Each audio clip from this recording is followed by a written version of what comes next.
Today, I think what we're going to do, we're going to look at a few positions and basically talk about how to evaluate them, what factors are important in evaluating positions, and how to create plans. I think that's these basic things every chess player needs to know how to do well. So let's start from this endgame position. White's last move was pawn to from e4 to e5. So I'm going to give you a minute or two to think about what you'd like to do for black, and also to make an evaluation of the position and explain why you think it favors one side or the other, or maybe it's equal. I would like to play d5. Okay, you want to play d5. That's an interesting choice. You're trying to get some strong pawns there for black. What happens if I take? With what? Okay, with your knight, so I got to take with my bishop. Okay. And you want to go for this rook endgame. Interesting. Okay. Yes, now I have a choice, right? I can play rook c1, or I can trade rooks and maybe play rook c5. Interesting. Well, let's try this one first. Rook takes, and I don't want to let, if your pawn was here right now, I would be completely lost because I wouldn't be able to stop his promotion. So I definitely have to stop the pawn from going to c3 right now, right? That's pretty clear. Okay, so I'll go here. Right. Well, there's no question that black is doing, fairly well here. I mean, their rook is very active, although, it's in front of the passed pawn. So, okay, let's start by, I'm curious to see how you're going to make progress here. Let's say I play king to f1. So you want to play g5. Yes, this is an interesting idea, trying to undermine white's pawns. Definitely interesting. Well, let's say I play h3. Let's move that pawn out of attack since it wasn't very good on h2 anyway.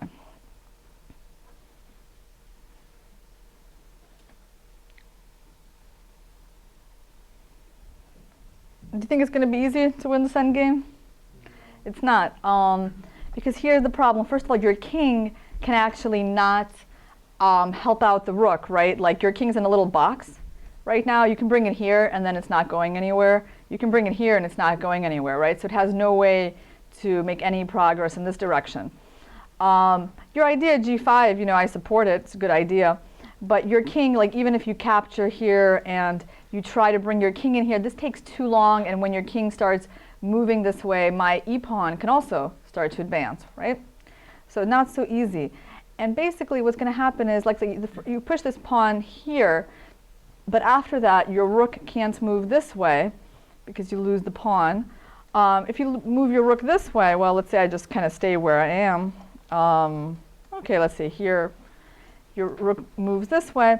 This position, I don't see how you can make any progress in, right? This is a typical kind of position where the rook is unfortunately placed in front of its passed pawn, and it has no tricky moves here on the first rank. So the rook is tied down, and the king cannot be making progress. By the way, guys, do you notice I put my king on this square? Why didn't I put it here? Who knows? Everyone should know this idea in a rook endgame.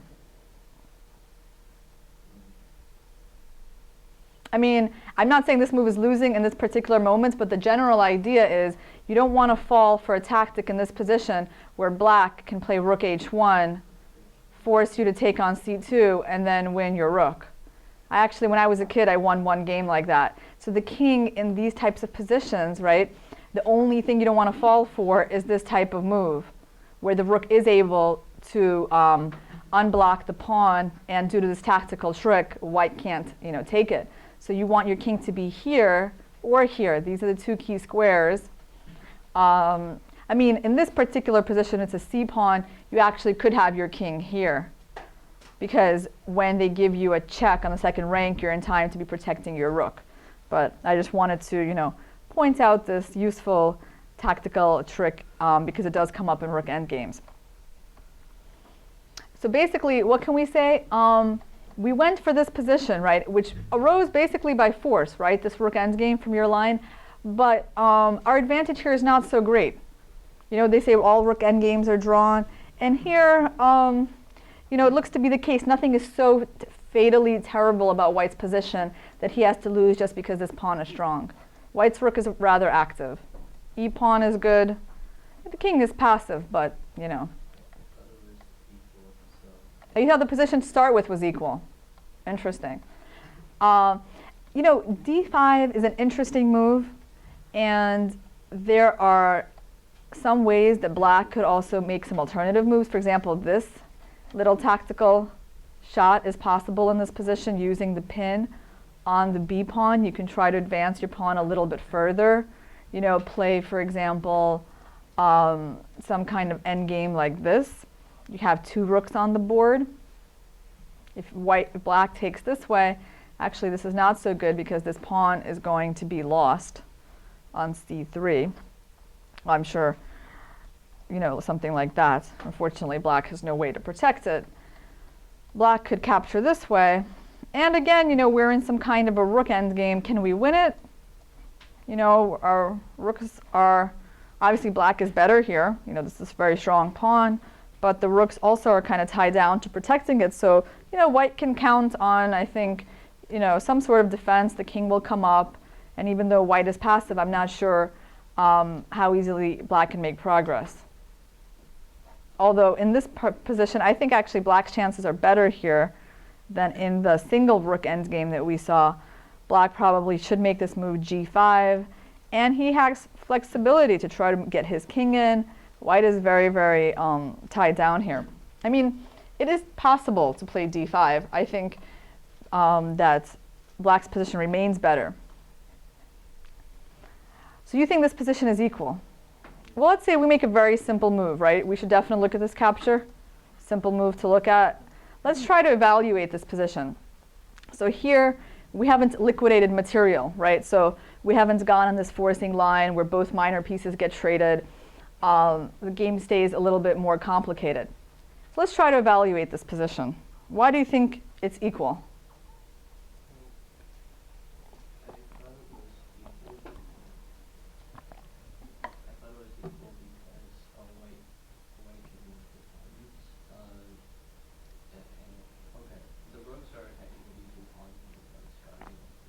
But isn't there a difference in chess between being active and being passive? If someone is actively attacking something and you're just passively defending it, even though you're not losing it for now, it doesn't really equalize to the same thing, right? I don't think so. Because in every passive position are the seeds of defeat. My coach likes to say that. Ever heard that, guys? Yes? No? Okay. Well, remember that. It's very useful because I do think, when people are starting out, they tend to underappreciate this idea. They think they can hold positions passively. They're not losing the B2 pawn right away, so they might think this is okay for white. And it's true, black is not able to win this pawn right away. But there are other things going on in this position. So let's try to figure out why this is not an equal position. Black's knight's better, isn't it? Actually, black's knight is probably his relatively worst piece right now, Right. that he needs to now focus on improving. To C6. Maybe. Maybe. I mean, it's definitely a possible square. It makes a lot of sense. I agree with you. Because I was looking for the B4 to D3. Yes. That's true. I mean, I think if you made this move, the inclusion of the knight into the game is so dangerous for white that white immediately has to make a trade of bishop for knight and, get rid of that knight. Yes? I like your idea. I think in this position, this move certainly, it's one of those things that is like a little tactical move that positionally improves your position because, okay, this is our immediate threat, winning the knight. The knight doesn't have any good squares. I mean, as soon as it moves, white always has to look at, this tactical idea of c3 and the same pin being used on the b pawn. So very likely they're going to be making some move like that, right? They're going to try to hold their knight there. But this move, right, there are some tactical ideas like this, but it's not even like the most dangerous, thing for whites, because we can take, and on this move maybe we play here. Maybe this is very bad. I mean, well, there's knight d6, right? This is why white holds on and even stays up a pawn. But okay, f4 is an interesting tactical idea. We should always have our eyes open for such things. But even if we just play very simply here, I like the move rook b3 because it doesn't cost black anything, and it makes white's pieces more passive. You see, the rook is better, of course, on the d file, even though it's not doing anything concrete, than it is on the c file. So for free, we made our opponent's piece more passive. Now it's time to add some extra pieces into our, I would say into our attack. I would always say into our attack, except we don't actually have an attack on the king now, but still we have some sort of initiative against white's position, right? We need to add in some more power because what we have right now is not enough. So who do we need to add? Which piece are we going to improve? The bishop. Right. How do you want to improve the bishop? I mean, other than this idea, sacking the pawn and opening it up this way. How? No ideas? Well, it's important not only to see, what we want to improve, but also to have some kind of vision for how we're going to do it. This bishop, even though it looks like it's not so great, right, staring into this pawn, it's actually doing a pretty useful job for black, because making sure this pawn is protected means that black, other than this pawn, has no other weaknesses in his position, right? Bishop also guards this square. It also used to be guarding this square, so there, earlier there was no rook infiltration there either. The bishop is actually not so bad. It's on a pretty good square, and I don't see how we're going to make it better by like moving it back somewhere. So bishop is fine. But the knight, right?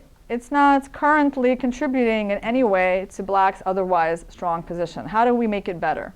How about f4 and then with the idea of knight f5? Well, you can, but why? I mean, sacking a pawn in the endgame, it's kind of a big decision. So in this particular position, is it warranted? That's the question. Are you getting so much value from your knight being on f5 that it was worth sacking like an entire pawn for? Or coming to e3? Right. Well, there are lots of moves. Where do you want to go into e3? I mean, even in itself, this is not such a big threat because in the worst case, my rook moves and you trade your knight for my bishop. I mean, let's say I make this move. I mean, I really have a lot of moves here. There's knight e4 that's interesting. Even if I make this move, you want to go knight e3, right? And I can go here because right now my bishop is protecting my rook, so there's no rook c3 idea. Well, it's interesting, pawn sack to improve the knight, but it seems like very radical for this relatively simple position. I think black can improve by very simple means, and there's no reason to start sacking material. What I was doing when I looked at the position after that initial exchange in the center, Mm-hmm. the white c pawn, it's not protected, it's weak, it's isolated, and it's a target now. What I would do is go g5. And then what? The knight is going to go to g6. Right. So this is the basic plan that black should be carrying out now. Except I like to start it with the move rook b3 because, like we saw, it doesn't hurt black in any way. Forces the rook there, and then I think this move. Just focusing on making the pieces that we have better. So g5, the knight will come here and start attacking the other weakness in white's position. When you start zoning in on your opponent's weaknesses, his position is going to fall apart because you can see over here he lacks resources to defend, right? His rooks are tied down to one weakness. His bishop cannot help defend the dark squared pawn, and his knight cannot move. And so with very simple moves like that, just adding the right amount of reinforcements, you can basically break down white's position. So from the starting point, I would just wanted to say that this is an interesting decision, but when you play this move, you should realize like, okay, hey, we're going to be in like a rook endgame here, or like a double rook endgame. Those tend to be drawish, right? So I might be letting a large part of my advantage escape. You also let your opponent keep a strong pawn on e5, so you're not like ruining their pawn structure. So it's a little bit like, unless you see very concrete dividends, like you're sure that the passed pawn that you're going to have, the c pawn, is going to just like win the game for you, I would be kind of hesitant about that move. But this move, right, simple one to make, and here you are, by force in this position. And here it's very clear, you have kept your opponent's weakness on b2, that's weakness number 1. This is weakness number 2. Do you have any similar weaknesses? No, right? That's why a position like this is not equal, even though you're not like winning material right away. When your opponent has weaknesses, when your rooks, when the most valuable pieces on the board, right, which is like the pair of rooks, are better than your opponent's rooks, those things add up to a pretty large advantage. Yes? Right, sure, well that's why this pawn is a weakness, right? Obviously if the pawn was right here, we wouldn't count that as a weakness. White would only have one weakness. But yes, this pawn is isolated, and that's what makes it weak. So, and in chess, we're always looking for ways to maximally use our pieces, so that's why I would focus right now on this knight on e7. And just adding it, putting it on a good square, basically, should be the winning plan for black. Okay. Okay, guys. So this is our next example. It's white to move, and try to figure out a plan for white to proceed. What would your next move be for white? Or maybe the plan that you're trying to carry out, short-term plan.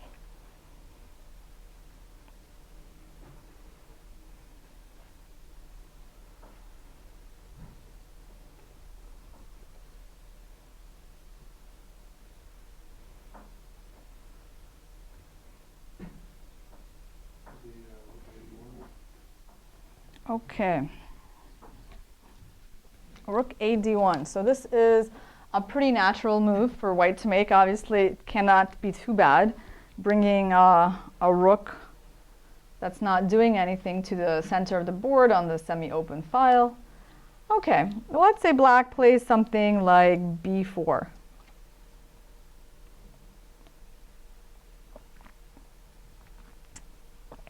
So, by the way, this kind of should have been considered because black has a couple of pieces pointing at this important square, so we have to know what we're doing on the move b4.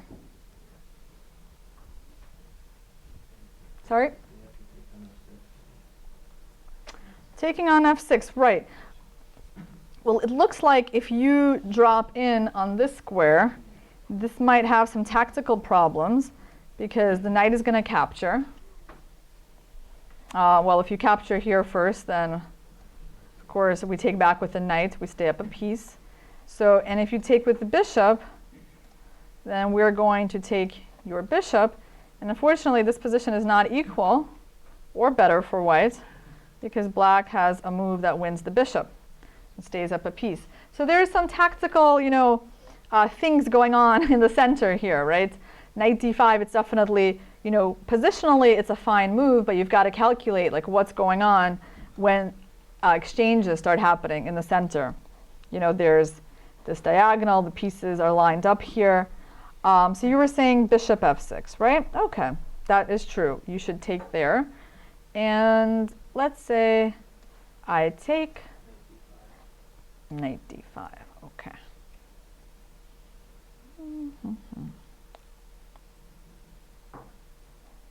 Maybe a5 protects the b4 pawn, gives us some ideas of a4, maybe sometimes bishop a6. So do you guys understand? You probably, it's not really clear why I'm showing this example or what I'm trying to get at so far. Okay. So maybe let me try to help you. in this, are you familiar with this type of structure? What opening is it from? It's from a Sicilian, right? And what is the positional battle revolving around here? This square, very good. So white would like to occupy the square in the most effective way possible, right? So what was our first move? Our first move was rook d1, b4. So we saw that immediately this occupation doesn't work. So very often white uses this technique of trading his bishop on g5 for this knight on f6. Normally, you don't want to just trade bishops for knights, but here there's a very good reason to do that because you want to occupy this square. Knight to d5. Now, so we're sort of understanding. Everything is about this d5 square. What do you guys think black should do? Okay, I mean, obviously I suggested this move, but black has some alternatives. For example, maybe bishop takes d5. Maybe he should trade that bishop for the strong knight and play the position with bishops of opposite color, which are often known to be pretty equal. What do you think about that strategy?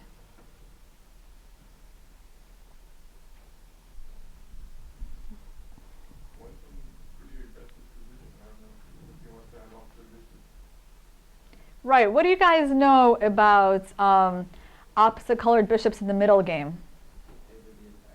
They favor the attacker, right?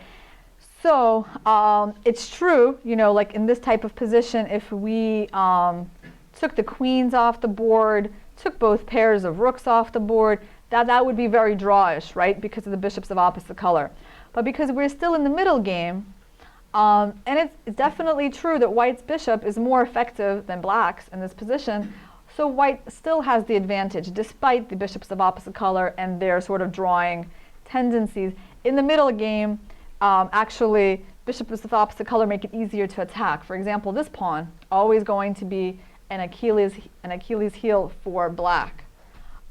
This bishop is rather passive, and even if you put it here, this is a rather empty diagonal, so the bishop has a hard time really finding something to do. I suppose, what you would ideally like to do is transfer him maybe here. But if you did that, even if you accomplished that, then white would have attacking ideas with the move f6, right? So white has a space advantage. This pawn is quite powerful, and that's what makes it difficult for this bishop to ever be removed from this square. There is this, target on f7. So, white has a pretty significant advantage here. It's not like a winning position, but it's pleasant. So that's why it's not a panacea, right, to just trade your bishop for the strong knight. That's why first we try this move. Keeping the bishop. Someone in black's camp needs to try to control the d5 square. Yes? Instead of rook a d1, can I play bishop d5? Well, we're going to take a look at that. But you see, in this position, guys, white has not really stabilized his advantage despite having good control over the d5 square. Black still has one piece that is fighting for control over that square.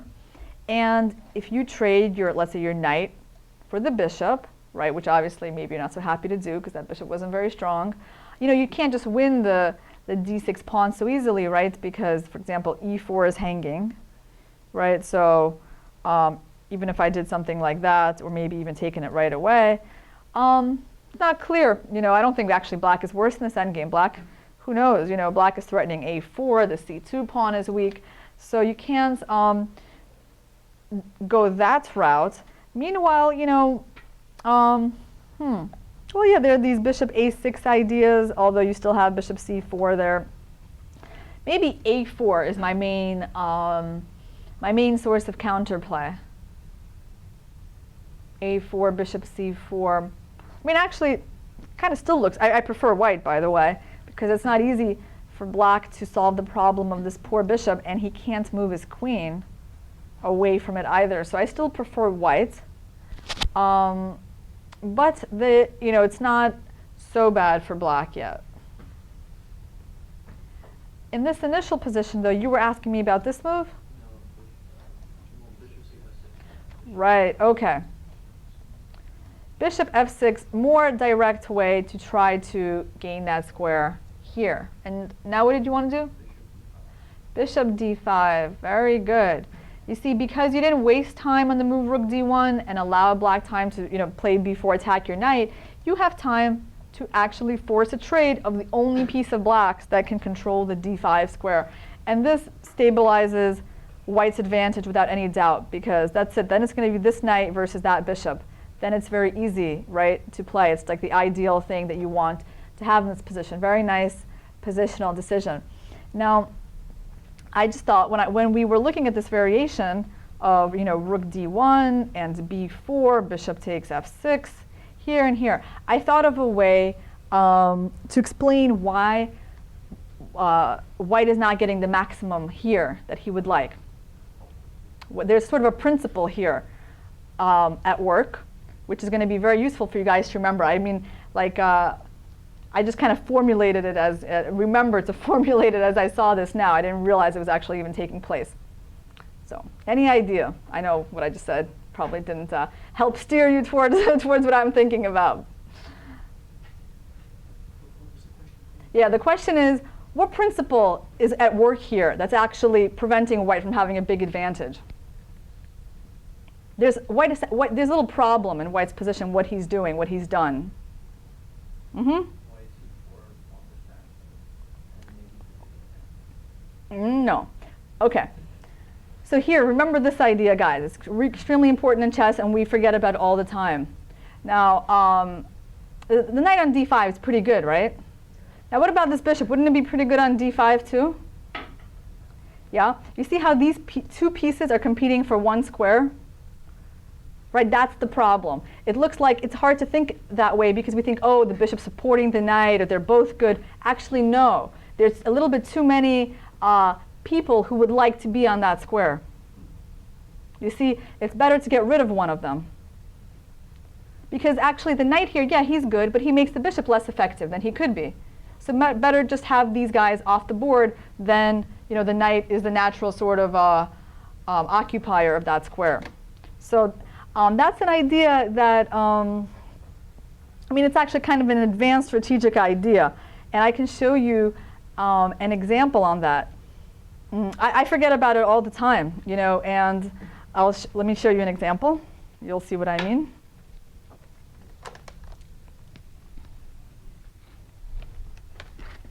So basically, the lesson from this example is about how to effectively occupy a weak square, right? And that you don't want two pieces competing for the same square. So that's all you need to remember from this example. Any questions? Yes. This is kind of an example. The rest of the game, I can show you the rest of the game. We can create it. I can, yes, the beautiful game. Well, which side do you want to play on? I guess you like white. I mean, we can create a game here. So let's say you take here, and I take, and you go here, right? All right. I will suffer here a little bit. There is a game of Smyslov. It's very similar to this, exactly. Smyslov, Rudakovsky. I have this example in my file. That's what I thought this was. It wasn't that, but it's extremely similar. Yes, extremely similar. So I didn't think there was any reason to show it to you twice. But the basic idea is, I mean, yeah, after this exchange of bishops, black is just paralyzed because the knight on d5, I mean, Smyslov in a very similar position. He put his pawn on c3, brought the rook to d1. Black cannot move because as soon as this bishop moves, f6 comes and white starts an attack on the king. Well, it's in your library. Best lesson of the chess coach is half a chapter. It's in the library in the club. Sure it is. Best lessons of the chess coach. Yeah, I mean, I'm sure it's there. It's a very instructive game. Yes. So the idea then is to trade off the bishop so the knight goes to d5 and it can't ever be kicked. Right, exactly. Can't ever be kicked. And by the way, of course, guys, even though without these pieces on the board, white has an advantage, for sure white has a bigger advantage with just knight versus bishop rather than bishop versus bishop. Here, the advantage is like the most you can ever get. This is the most white can ever hope for. It's like the dream position from something like over here, because they have established total domination over the square, which was what their positional aim, right? So to that, for that aim, they were willing to trade off their bishop for the knight, which by the way, you don't always want to do, right? and they also occupied the square with a correct piece, forcing that trade. Black can't even avoid it, because if the rook and the bishop are on the same diagonal. They can give a check, but that doesn't actually change anything. And, that's it. Strategically, the game is won once it gets to this point. Because, unfortunately, you have a big problem with this bishop. It's just horrible. And if you just change the color of bishops, if at least it was that kind of bishop, then it'd be a different story. Right? So we got that? Okay. So let me show you an example on the problem of two pieces competing for the same square. In this position, it is black to move. So Caruana was playing black. And I'm going to show you what he did. Well, first, kind of accustom yourselves to this position. What is black's main problem here, guys? Okay, that is true. This is a kind of an isolated weak pawn. Right, the bishop is terrible. Of course, our main problem in chess, guys, is pieces, right? If a piece is bad, it's incomparably worse than just having, a weak pawn. This bishop, if we could put it on a decent square, our position wouldn't be so bad. So here's a very interesting maneuver that Caruana came up with. He played bishop a6. Rook moved away. It was attacked. And then what seemed like, extremely clever, I was very impressed, knight b6. What is black trying to do with that move? I mean, why would the knight move away from a wonderful position on d5 to b6? Yes? Right. And exactly. Now, obviously, actually, this is a move very hard for white to stop, because white is definitely not interested in making that trade and improving black's pawn structure, right? That's for sure. This would be, probably just already better for black. Next black could move his queen to this nice square. The bishop pair, there's no problem with the pawn structure. So white doesn't do that. But white played knight c5, very logical. Black played here, and the queen moved away, and black got his bishop here. I mean, so wasn't this like really clever by black? I mean, look at that. That bishop used to be horrible, and now he's in the center of the board, like he can't be attacked, just a beautiful piece, right? And then we go further, Okay, so we've got this position. I'll just show you the course of the game a little bit. White occupied this square with his knight. By the way, very hard for black to get counterplay, right? Look at the way white is controlling the center. Black tried to activate his queen. White played here. I think the idea is to make sure this knight never goes anywhere. Nice to contain our opponent's pieces. Black's doesn't have a whole lot of counterplay. Now we blunt the bishop. Black tries to get rid of this knight, moves away. h5, he's trying to do something active. f5, attack on this pawn, so the bishop comes out this way. Rook d8, queen e3. Basically, you see black has been, in his quest for counterplay, has weakened his position quite a bit. h5, f5. Then the game got kind of tactical. White was better, and white should have won this game. It was kind of a heartbreaking thing that he didn't win. He actually let Caruana escape with a draw, even though he was up in exchange. But seeing this game, I thought, how come black never equalized? I mean, doesn't he have this really strong bishop on d5? Yeah, then it came to my coach. When I showed this to him, he said, no, Caruana's maneuver, it's not good. Because actually two pieces are competing for the same square. Right? I mean, that was hard for me to imagine, because I thought, well, okay, surely the knight is not as bad here as that bishop used to be on c8. But it turns out that the whole, black's problems here are not solved because of that idea. Two pieces are competing for the same square. And I asked him, how should have black, treated this position instead of bishop a6? And came up with a very interesting move. well, not just a move, but a concept. So first, you put your queen. It's a pretty good square. Well, white's going to play something like rook e1. And rook e8. So we actually saw Caruana partly carrying out things like that. Not a total surprise. And f6, not letting this knight jump to that square. So all of this is maybe not so obvious, closing in this bishop. But the reality is the bishop could not do anything on this diagonal anyway. And the general idea is here, let's say rook c1, bishop d7. So it looks paradoxical, like we're not actually making this piece better, but we have a very nice plan for making it better, like that. And actually, the idea is at some point just to play g5, expand, and that bishop can be let out on this diagonal. Black has, some latent power in his position here because of the bishop pair. But it's going to, obviously it's taken a lot of moves for him to carry out this plan, and the concept is like very deep. So I can tell you for sure I wouldn't be able to find this type of thing in a game. I would be, more straightforward, and be like exactly like what Caruana did just seemed brilliant to me, So that's why it's a tricky concept, to keep in mind of how not to, run into the problem of having two pieces competing for the same square. But because they're not competing for the same square here, Black has a way to get a lot more out of them, right? When you play g5 and you play like bishop h5 or bishop g6, right, and you bring your other rook to e8 if you need protection of that pawn, you can even think g5, g4, get counterplay started over there. So anyway, that's advanced, but I just wanted to give you an illustration on this theme. Okay, guys, take a look at this position and tell me, which side you prefer. I'll give you a minute to think about it.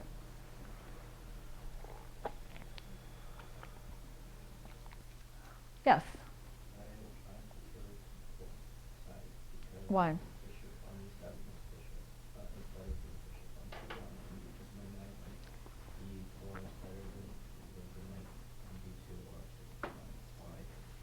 Okay, very good. Well, the number one thing that is going against white in this position, from my point of view, is this bishop, right? So I see white having a pretty poor bishop behind the pawn chain and no real potential for getting him out. So I'm just very worried about white's position just based on that one point, because one bad piece makes our entire position bad. Very often, that's just the reality. So the rest of our pieces can be okay, but one bad piece is going to bring our position down. So the other thing is Black has a very strong outpost for the knight on e4, right? Supported by these two pawns. And of course, Black's bishop is fine compared to White's. Black has a dark squared bishop. The pawns are not, blocking him in. So I also would prefer Black. All right, imagine now White exchanged knights. Which way should Black be recapturing?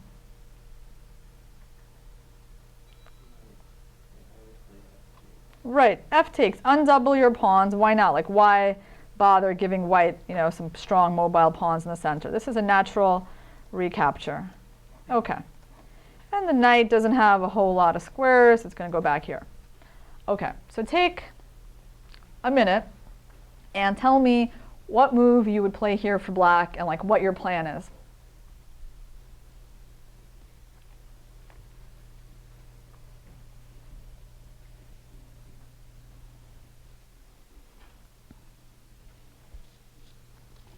Yes. Is f5 too audacious to pile up on the f file and double up on it and come down because the white dark squared bishop's over here and kind of out of play, and f2 is a little weaker? Why do you think it's audacious? Do you think your opponent's going to tell you that you're too insolent? How dare you? Or what?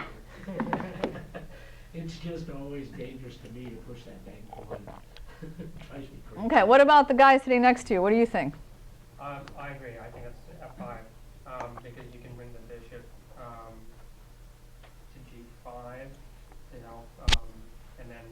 moves of doubling up rooks or flipping by the rook. If you're trying to undermine his chain, and then your chain is fine, and you're making your bishop active. So does anyone in this room not like the move f5, or feel like some other move might be an equally good alternative, or has anything else to add? Yes. I would like to play a5 first and then play f5, just because I don't want white to play b4. So what, you don't want white to play b4, but you're not actually able to prevent me from playing b4, are you? Like, let's say I play b3. What does that change? Like, I can still get in this plan if I really want. Well, I just You stalled it. now I'll play f5 because I'm doing it sometimes. That's interesting. I mean, a5. Let's think about that.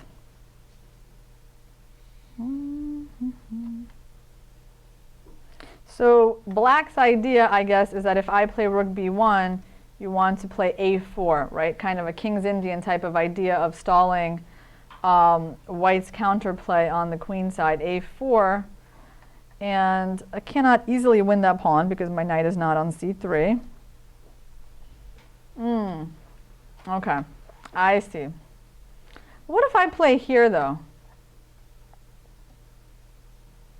What if I say, okay, I can live with that pawn because, hey, I need counterplay somewhere?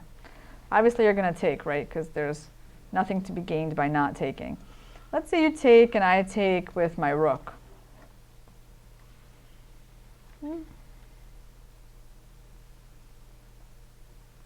Rook's not too badly placed on b3.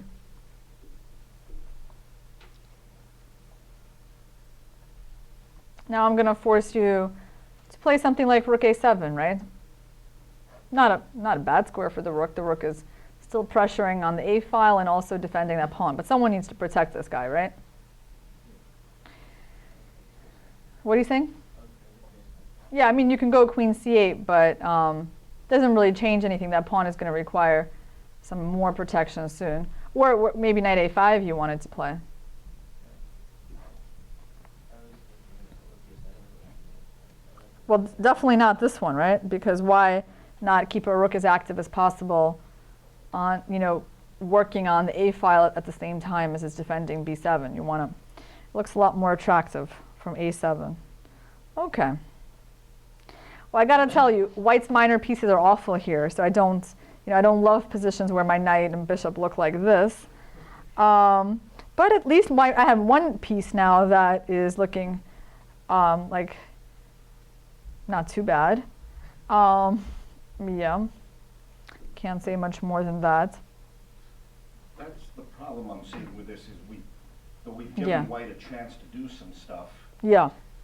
When before, none of his pieces really had any threat. I could Right. make any other move on the board that I wanted, and in that starting position there, none of white's pieces could go anywhere. Well, I agree with you, and I think a5 is an interesting prophylactic idea, but it does in this position give us some sort of you're opening up some lines there on the queen side, at least giving me a chance to make one active piece and tie you down a little bit, right? In general, what pawn chains are, they're clue givers, right, about where you should be playing. Like white's pawn chain points this way, so white should be playing on the queen side, while black's pawn chain is pointing towards the king side. That's where obviously black should be playing. So I don't think, this idea just in itself is not like super dangerous for black. In fact, the thing is, the knight is awful here, isn't it? I would be happy if you make me move to some better square because I don't really like my knight on c6. Everything about black's position is great except the knight, which could be improved, so it's not the end of the world. But because it doesn't have any central squares or any prospects of anything, I think the knight is one of the candidates for improvements in this position. Did you guys notice that? Yeah, so this knight is not so good even though it looks okay. So I absolutely agree, though. I would start with this move. To me, it just seems like the most natural move in the position. And there are so many things that this move allows black to do. I mean, there is the f4 idea, right, followed by f3, opening up the king like that. Maybe you'll take on e3 and play bishop g5. Maybe you want to make this move. Maybe you want to transfer your queen over this way. right? Bringing your queen onto the king side. Maybe at some point you want to move your rook on the 6th rank, like that. You know, so basically this move, you know, I'm not sure which exact plan black is going to start with, or maybe they just want to do like queen d7, rook f6, rook a to f8, right? And then f4. Get both rooks doubled up, and then play f4. So, so I'm not sure which of those plans, you know, we're going to do. It depends also on what white plays. But for sure, you know, f5 has to be the right idea, right? The pawn structure tells us that our space advantage, you know, due to the e4 pawn, gives us a space advantage on the king side. And f5 is the move that opens up the rook and seeks to take advantage of that, you know, the space advantage. So it's a move that's hard to criticize, f5. Okay.